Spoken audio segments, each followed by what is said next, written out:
discussed? We have discussed how many materials are there, right? Yes or no? How many types of materials we have? Yes? 3 types.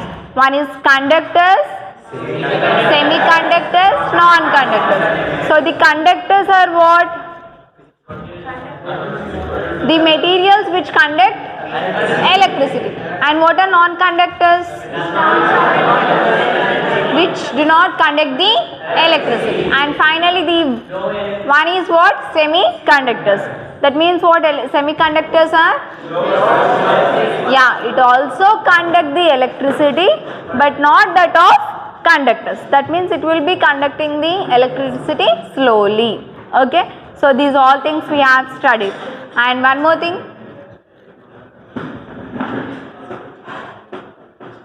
Silicon is conducting electricity, yes or no? So silicon will be having how many like unpaired electrons there in our electronic configuration?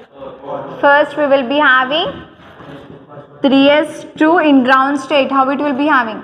3s2, 3p, x1, 3p, y1, 3p, z0. So from here s orbital what happens? One electron will move to the here, so it will be getting as 3pz1. So we have seen that means the silicon is having how many bonds? 4, right? That means on each bond we will be having one electron. These all things I have like remembered? Yes ma'am. So the silicon and germanium are the semiconductors and we call them as elemental semiconductors. What? Elemental semiconductors. And next the researchers like scientists, they have invented the semiconductors without using of what? Silicon and germanium.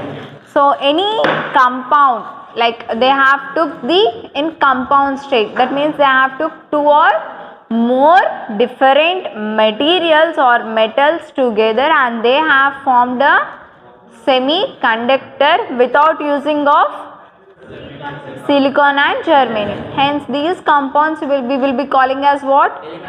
Non-elemental semiconductors.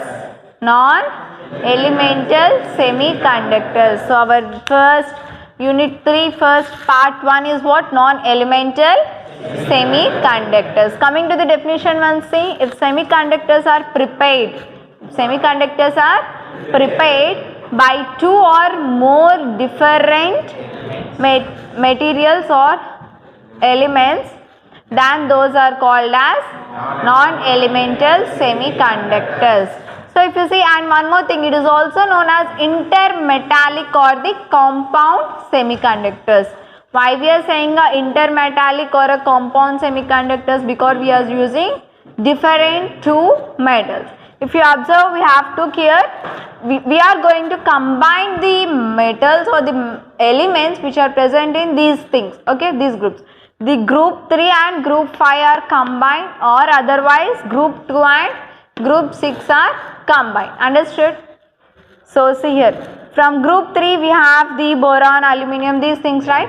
So I am taking gallium and it is combined with the phosphorus or arsenide. This is one of the combination. From which groups? Group 3 and group 5. Coming to the group 2 and group 6.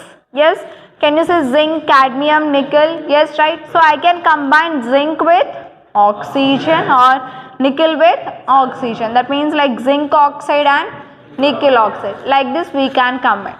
So how we are combining or how we are making those things?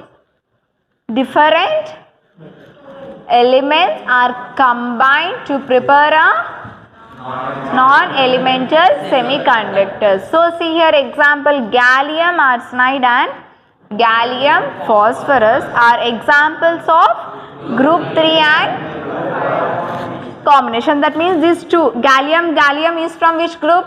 Group 3. And the arsenide and phosphorus are from which group? Group 5. So these are combinations of group 3 and group 5. Got it? Yes? Now see the other example, zinc oxide and nickel oxide. Now zinc and nickel, only zinc and nickel are from which group? Second group, and the oxygen is from sixth group. So it is a combination of group 2 and group 6. It is 6, group 6. Okay, so these semiconductors we mainly we have discussed in our introduction class. What we have said, these are mainly used in our TVs. Like TVs are what?